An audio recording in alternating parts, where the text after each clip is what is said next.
All right, last week we finished up the text on Gideon, and we're going to cover the questions tonight. And then we're going to move into Apollos. And then after Apollos, I went ahead and put out the notes for our next character study, which will be from the Old Testament. We kind of keep going old, new, then old, then new. We're studying Lot after Apollos. So those notes are on the back table as you leave tonight if you want to pick one of those up. I also emailed it out to everybody tonight as well. Okay, so for our questions on our Gideon notes, first question is, why is Gideon referred to by God, or by the angel of God, as a mighty man of valor here in verse 12? What does valor mean?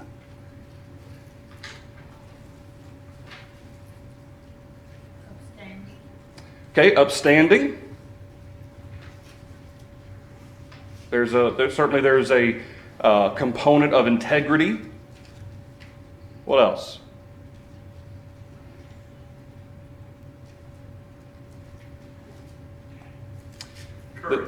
Courage. Okay. Also having to do with kind of the character of the individual. The Hebrew term itself speaks to the idea of ability and strength as well. And so when God, through this angel, speaks to Gideon, he calls him a mighty man of valor. Certainly that includes of strength, of courage, of integrity. Yet Gideon hasn't done anything yet. So why does God refer to him as a mighty man of valor? This kind of speaks to the overarching theme that we see in the account of Gideon. How does God view the events that are to unfold? Is there any doubt? Is there any question that God's going to fulfill and bring this about as he has planned to do? One, we don't have a record of anything he's done prior to this. Right. But two, as God says to Abraham, I'm going to make you a father of many nations. So at this point, it wasn't. It sure was going to happen. Right. Jesus, he even refers to, before he's even sent to the cross, he refers to his death in the future tense as it's done. Okay, even though it's yet to happen, Jesus, as far as Jesus is concerned, and from his perspective, this is the plan, and it's done. It's set. And it's interesting that God, in talking to Gideon, and kind of a current theme all the way through this dialogue and the account, is the fact that God, in his dealings with Gideon, in essence, God is showing his power in not just strength and ability to make things happen, but in his wisdom and foresight, his knowledge of the future, his ability to bring about his will, and saying things in such a way as this is what they are, even though they are figuratively in the sense that this is what it's going to be. They aren't literally that yet. And assuming Gideon, of course, hasn't been a warrior all along, okay, as Nolan said, there's no record of anything he's done already. Presumably, given Gideon's relative youth, given his reference to the fact that he's the least of his father's house is the least of Manasseh, it would seem as though God is referring to Gideon in what will be. And of course, we do know that Gideon will be a mighty man of valor. Gideon is going to be a leader. He's going to be a judge for Israel. And he's going to bring about deliverance from the Midianites. And so God, in saying, you mighty man of valor, in a lot of ways, even though Gideon may not have yet been so, God is expressing his knowledge, his confidence, that even though Gideon wasn't confident in himself, God knew Gideon would do what God wanted him to do. Nolan? Certainly it's different in the aspect that God knowing Gideon or whoever. But in similar vein, is it different than any one of us who has skills or talents or character that lies within us? For whatever reason, we may not have acted on it. We may not be fully aware. what extent that character ability is. Sure. Maybe we have to be called out, or a situation brings it out in us. As here God comes and calls on Gideon to step up. What did Jesus tell Paul through Ananias? When Ananias went and spoke to Paul, Saul, in Damascus, do you remember what it was that Ananias told him, that Jesus told Ananias to tell him? It's going to be a messenger for me and go all over. You are going to bear witness for me. And then later, when Paul's in Jerusalem in the temple, Jesus says, or when he's in prison, this isn't going to be the end, for you've borne witness to me before the Jews, you're also going to bear witness to me in Rome as well.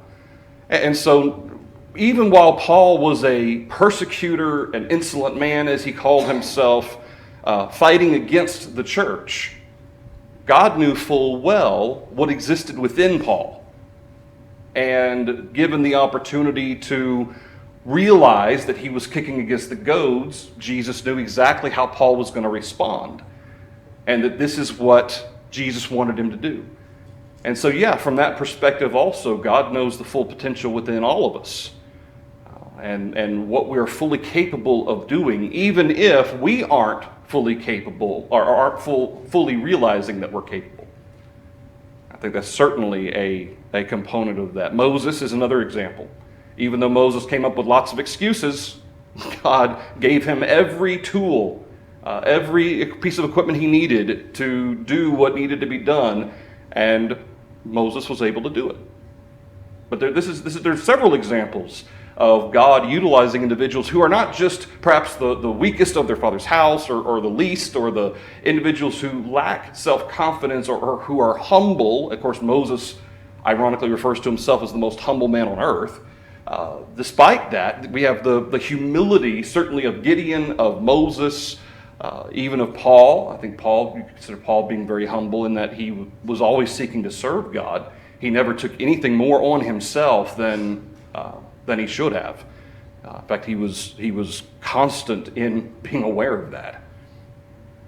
So yeah, I think God refers to Gideon as a mighty man of valor, speaking to what God knows existed within Gideon and what is about to happen,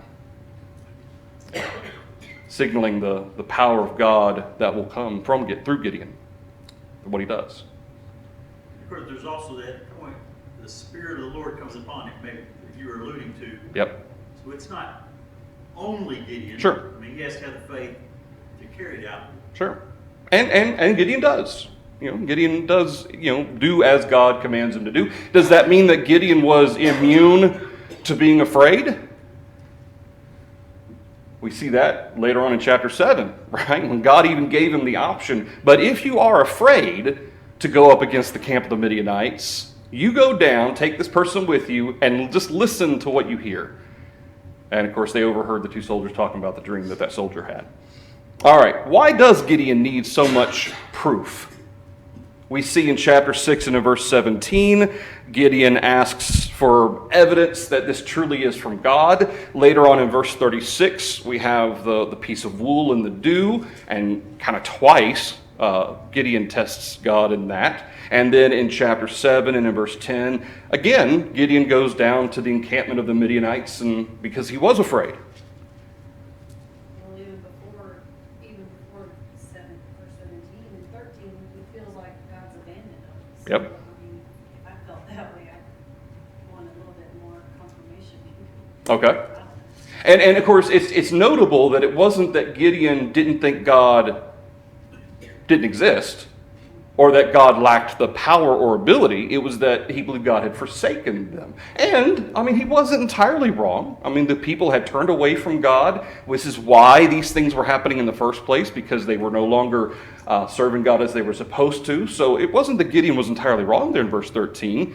God had turned to remind his people of why they shouldn't be serving the idols. It was this continual pattern that they went through where they would serve the idols. God would send a deliverer. They'd be good for 20, 30, 40 years. Then that deliverer, that judge would die, and then they'd go right back to what they were doing. And it was kind of a pattern with them. Yeah. Yeah, I don't think Gideon, I don't think, especially given the fact that Gideon is mentioned in the chapter faith of Hebrews chapter 11, I don't think it's a lack of faith. I think it's reassurance. I think it's reassurance, especially for one so young. Again, we're presuming he's fairly young, maybe 19, 20 years old. And that being the case, and the fact that he'd never personally seen the works that he had been taught about and so forth, and all of a sudden some person comes to him and says, now here's what I want you to do. Oh yeah, I'm speaking as the voice of the Lord here, the voice of the Lord speaking through this angel. But as far as Gideon saw, it was just a person. Okay, we're not told that he appeared in a bright light or he was a glowing individual or a shining array of white clothes or anything like that. And so Gideon, I think rightly asked, well, I want to make sure that this is truly Jehovah speaking, not just some crazy person telling me to go do something. Can I be sure? And then, of course, with the dew and the piece of wool, okay, it provides reassurance of the power and the almighty nature of God, showing that God is fully capable of bringing this about. And then, of course, in chapter 7 and in verse 10, all Gideon had was 300 men to go up against 130,000 individuals. And so, and the fact that God even allowed for the fact that, hey, if you're afraid, let me reassure you. So it's as if God was fully aware, not that Gideon lacked faith, but that Gideon, for whatever reason, whether you want to attribute it to youth or whatever, he needed reassurance. But that if he was given reassurance, that Gideon would do exactly as he was told to do. And he did. Any other thoughts through that? Yes. One thought in there. I think he's a little bit older than that because he's already got a firstborn son. He's going to say, go kill these kings. So he's of some age to have already started having children who are grown enough to.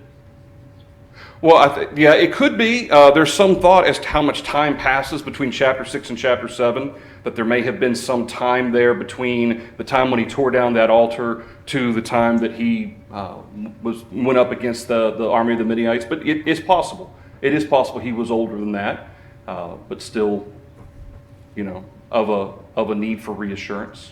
That's possible. Yeah. Anything else? All right, next question. Why would Gideon refuse the kingship? Remember, they wanted to make Gideon king, and Gideon says, no, I'm not going to be king, my son's not going to be king, my grandchildren aren't going to be king. But he named his son Abimelech. And what does Abimelech mean? My father is king. Should it be capital F for father and capital K for king? That would be an interesting, God, yeah. Not necessarily Gideon. Yeah. I tend to think that this is more of a praise to God than it is for himself. The fact that Gideon specifically said, "No, I will not be your king. God is king. God will lead you." The fact that he was adamant that he would not take that position, but then he named his son, "My father is king." I think it does suggest that that is a reference to God and not himself, which is interesting because in the Old Testament, God is generally referred to as Yahweh, and only in a few cases is he referred to as Father. It's far more common in the New Testament for God to be referred to as Father.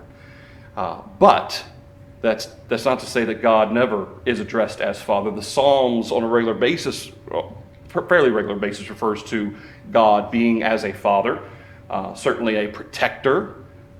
One who has authority is another way to see that. One who has that leadership role as a father. So yeah, I tend to think that Abimelech is a reference to God and not to Gideon. Gideon, first of all, wasn't the type to exalt himself. Second of all, he was already stalwart against being made king anyway. So that would be somewhat of a character reversal if all of a sudden he's naming his son, or had already named his son even, "My father is king." It wouldn't make a lot of sense. Yes, sir. you know, I do not.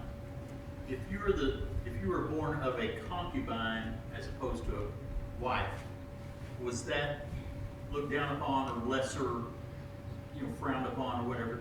Was there any sense that might be tied into this thought? You're going to give this son, connect him to God, as you're saying. I don't know. I don't think so, because Ishmael technically would have been the firstborn of Abraham, obviously not according to the plan of God, but the handmaiden would technically have been a concubine, but Ishmael wasn't for the plan of God, so Ishmael was sent away. But that didn't really make him any less a son of Abraham. In terms of king, of course, keep in mind at this point, Israel hasn't had a king yet. Okay. Eventually they will, obviously with Saul, but I don't know that would make a difference if it was through a concubine or not. I haven't read anything about if that would have impacted the firstborn blessing, if it was only through an actual legal wife that the firstborn would. I don't know. That's an interesting thought. Anything else? All right. Next question. Why did Gideon build the ephod, and why was it a snare in chapter 8, verse 27? When he was asked to be king, he said, "No, I'm not going to be your king, but here's the only thing I do ask. I require some gold." And so they took up a huge collection from all the people. They gave him a large amount of gold, and he made an ephod. Now, what's an ephod? Is it like an image of Baal? Sorry? Well, it generally speaking, with regard to the concept of these materials he's using, it's a representation of a holy garment. Yeah. An ephod, especially under the tabernacle, with the high priest and so forth wearing the linen ephods and so forth, and the priesthood, those were vestments that they wore in service to God. The fact that he's making this out of gold suggests that he's making not necessarily a literal garment, but the representation of a garment. Generally, in fact, the Hebrew term, some of the commentaries even reference the fact that it may even have more specifically dealt with a breastplate that had shoulder pads that came down, that these would have been padded for the priests on the linen ephods, and that this may have been more of like a representation of that carved in gold here. But do you think that he's making this to be an idol? Like, is he offering sacrifices to this ephod?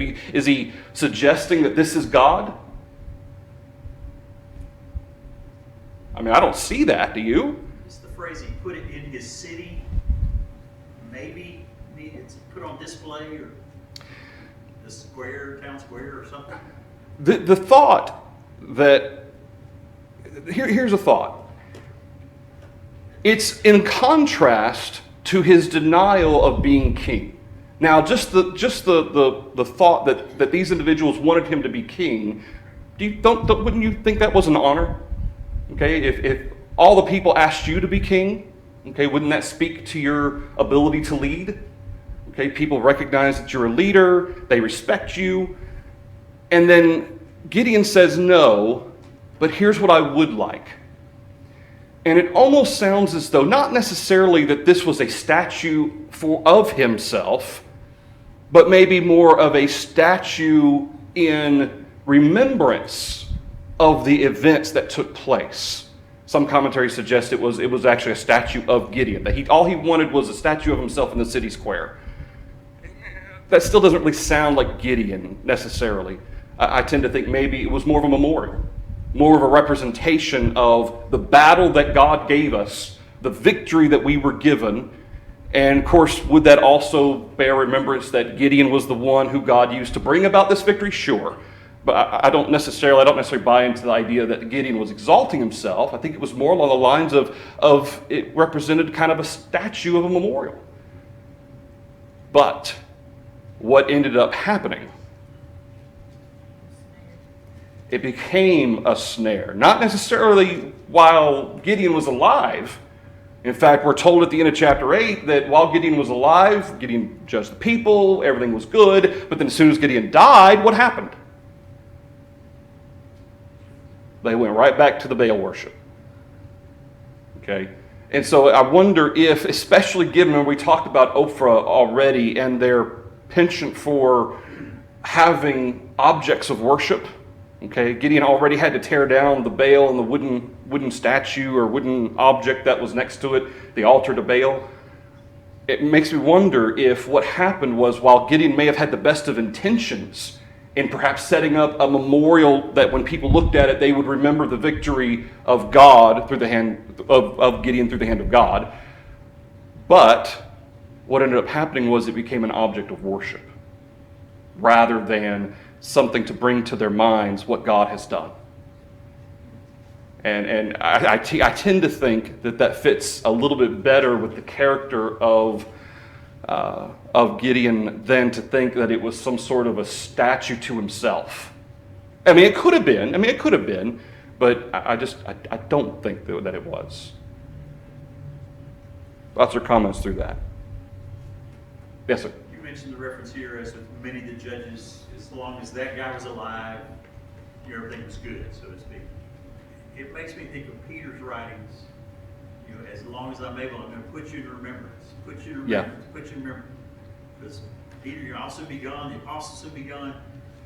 But that pattern's played out throughout the Bible.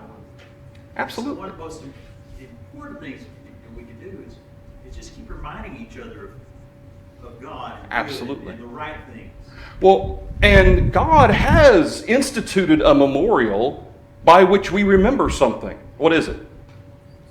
The Lord's Supper.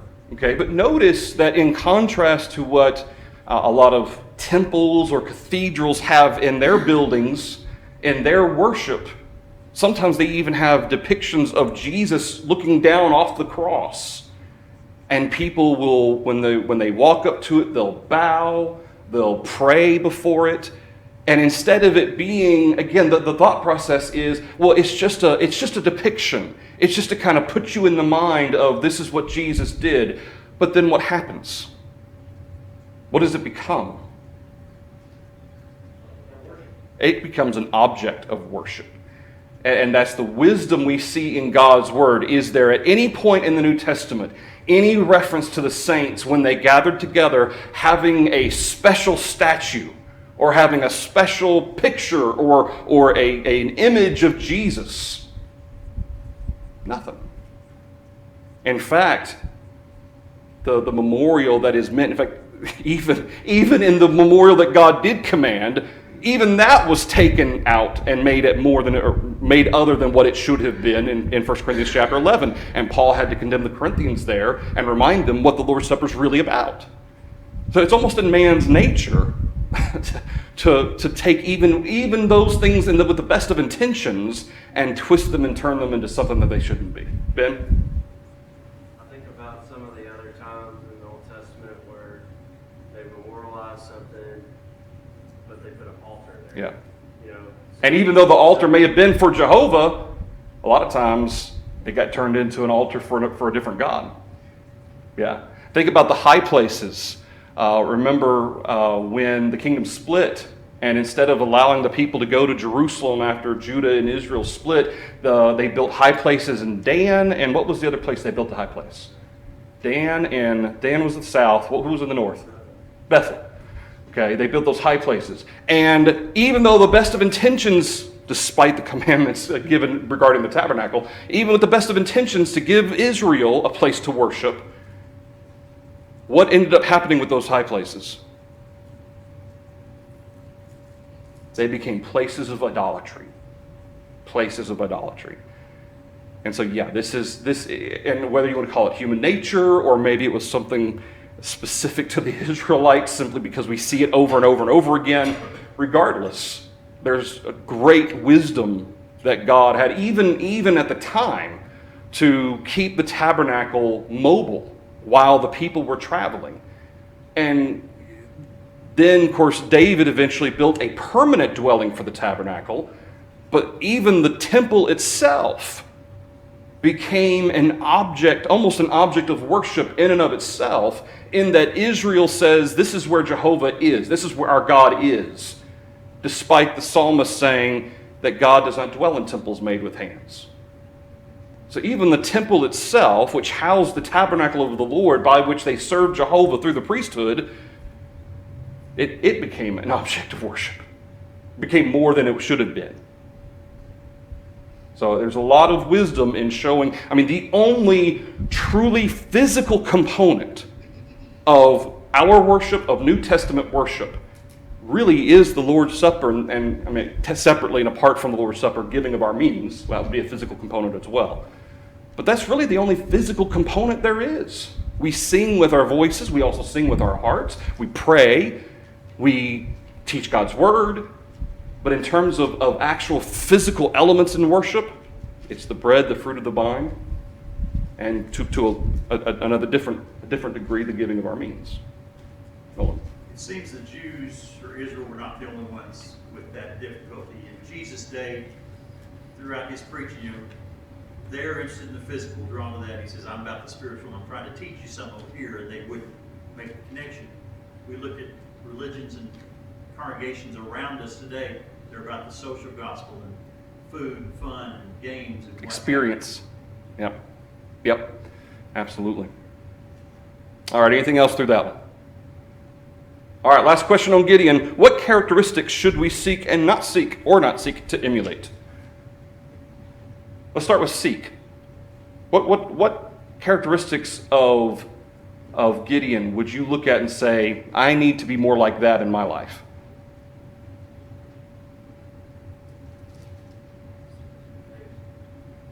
Faith. Okay, faith. Even having 300 men going against 100,000 plus. Okay, there was great faith from Gideon. You didn't see Gideon arguing with God over who to send home. Okay, there was faith, even though, again, he needed a little reassurance here and there. There was faith. And that's why the Hebrew writer brings out Gideon in the list of individuals of faith there at the end of chapter 11. What else? Be people of valor, if we understand, as you define the term, that ability and strength is going to come from God. Yes. I'm a conduit, I'm the instrument. Yes. Well, because we serve God, then God's will can be utilized through us. Sometimes we sing a hymn, The World's Bible, and it's a hymn that refers to the fact that, sometimes people aren't going to care what the Bible says, and they're not going to look at a Bible, they're not going to read a Bible, but what will they see? They'll see us. They'll see our example. They'll see our lives. What if the type is crooked? What if the print is blurred? And so just in the fact of being a proper example, allowing God's word to shine through us in our lives, gives the opportunity of the gospel, it gives it a chance to plant a seed in somebody's heart. And certainly Gideon, he allowed himself to be used to bring about the will of God. And we often talk about being workers in the vineyard. Okay, well, not all workers do all the same things in a vineyard. Okay, there's a lot of different things to be done on a farm, not all the same thing, but they're all working and they're all seeking to the benefit of the vineyard or of the farm. What else?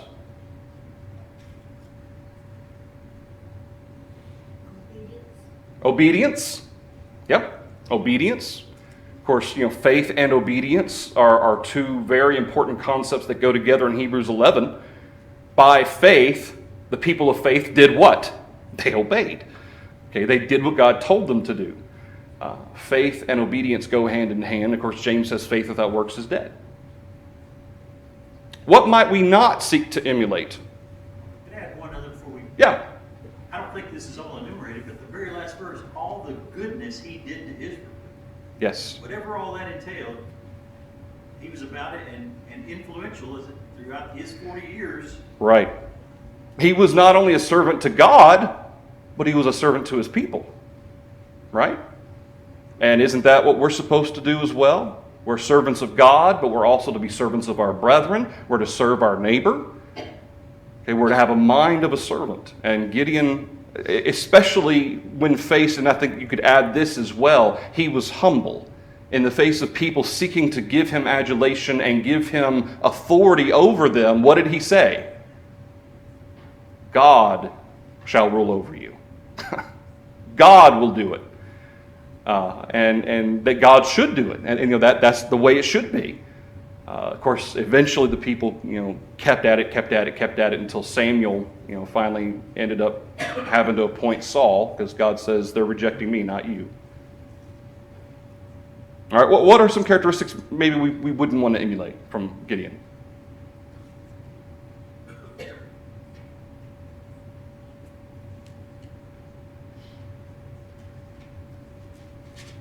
Some of these things, you can't really blame him for. God doesn't seem to blame him for being a little afraid, of the situation. So I wouldn't say that that's necessarily a mark against his character, because God knew what his mind was, and so God made allowance for that to allow him the opportunity to be reassured. I think the need for reassurance speaks more to his maybe a little bit of fear, a little bit of he doesn't understand how all this is going to work, and God takes care of that. But certainly from a broader perspective, being reminded every day that is God greater than the worst trials we can face in this world? Is he greater than the worst temptations that we deal with? Paul says, I can do all things through Christ who strengthens me. In a context in which Paul says, I have suffered need, I have been times where I've been hungry, but I can be content knowing that God sustains me. God takes care of me. And even in times of need, I can do all things through him.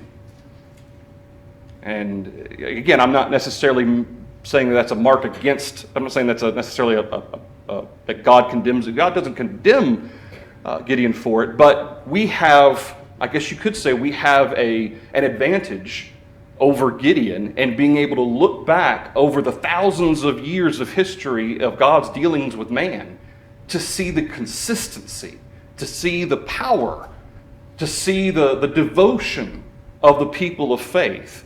So to a certain extent, we have a little bit of an advantage compared to Gideon, who, he had the stories of being let out of Egypt and so forth, but he didn't have the rest of the several thousands of years more history that we have. And so having that trust, having that faith in God, knowing that the worst that we're going to face on this earth is nothing compared to the power and the deliverance of Jehovah. Anything else to that question? Yes, sir. And we could kind of throw that under the category of immaturity. Yep. Kind of like John Mark in the New Testament. Yeah. Similar example. He needed some time to grow. Yep. Wasn't in favor of waiting for that to happen. Others were. Yeah.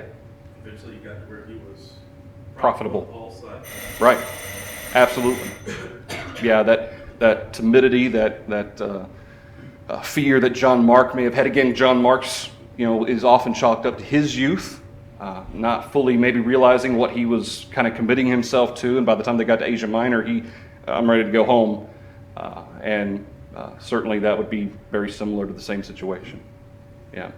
You might include foresight, maybe. I don't think Gideon intended for the ephod to become an issue, but obviously hindsight's 20/20, as all things are, but maybe a little bit more consideration or thought into what happens when I'm gone.